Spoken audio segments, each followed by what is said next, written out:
हमें बताया गया है कि कैफ एक रेस्टोरेंट जाता है जहां एक प्रमोशन है जिसके मुताबिक 5 में से एक गाहक को मुफ्त मिठाई मिलती है। फर्ज करें कैफ एक हफ्ते में 2 बार रेस्टोरेंट जाता है और हर बार इसके लिए मुफ्त मिठाई मिलने का इम्कान 5 में से 1 है। फर्ज करें x इस नंबर को जाहिर करता है कि कैफ को इसके 2 दौरों में कितनी मुफ्त मिठाइयाँ मिलती हैं। अब आपने theoretical probability distribution of x बनानी है। ठीक है, तो यहाँ वीडियो रोकें और देखें कि क्या आप खुद से ये हल कर सकते हैं इससे पहले कि हम इसे मिलकर हल करें। ठीक है, तो सबसे पहले सोचते हैं कि x की क्या मुमकिन कदरें हो सकती हैं। ये इस नंबर की बात है कि इसे कितनी मुफ्त मिठाइयाँ मिलती हैं क्योंकि वो 2 बार जाता है। तो एक सूरत हाल ये हो सकती है कि इसे दोनों बार कोई भी मुफ्त मिठाई ना मिले, तो इसके 2 दौरों में इसकी कदर 0 होगी। शायद एक दौरे में इसे मिठाई मिल जाए और दूसरे में ना मिले, और शायद दोनों दौरों में इसे मुफ्त मिठाई मिल जाए, तो इसके पास 0 से 2 मुफ्त मिठाइयाँ एक हफ्ते में हो सकती हैं। तो हमें बस ये मालूम करना है कि इनमें से हर एक का इम्कान क्या है। तो सबसे पहले सोचते हैं कि इम्कान क्या है। मैं यहाँ लिखती हूँ x के 0 के बराबर होने की प्रोबेबिलिटी किसके बराबर होगी। ये वो इम्कान, वो प्रोबेबिलिटी होगी कि इसे दोनों दिनों में कोई मिठाई ना मिले। और ये समझना ज़रूरी है कि ये दोनों वाक़यात एक दूसरे पर असरअंदाज नहीं होते।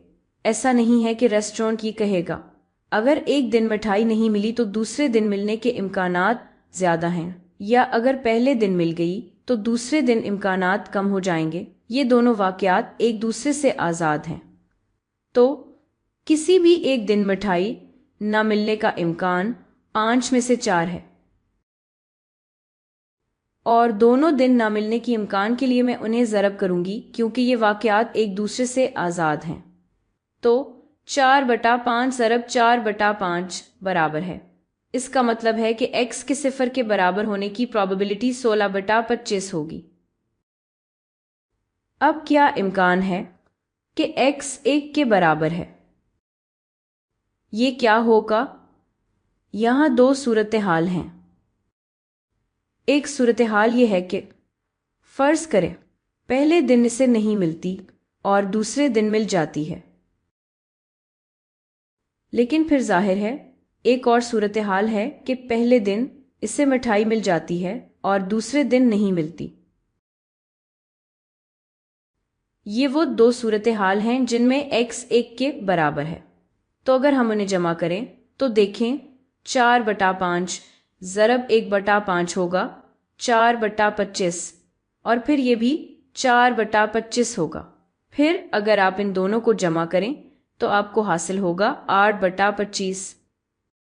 और आखिर में हम असल में ये आखिरी वाला निकालने के लिए 25 में से 16 और 8 को माइनस करेंगे तो हमें मिलेगा 1/25।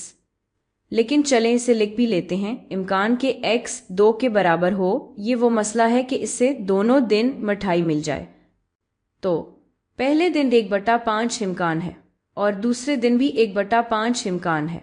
तो 1/5 ज़रब 1/5 करेंगे जो बनता है 1/25। और यहाँ आप हकीकत की जांच भी कर सकते हैं, ये सब मिलकर 1 बनने चाहिए और वाकई ये 1 ही बनते हैं। 16 जमा 8 जमा 1 होता है 25।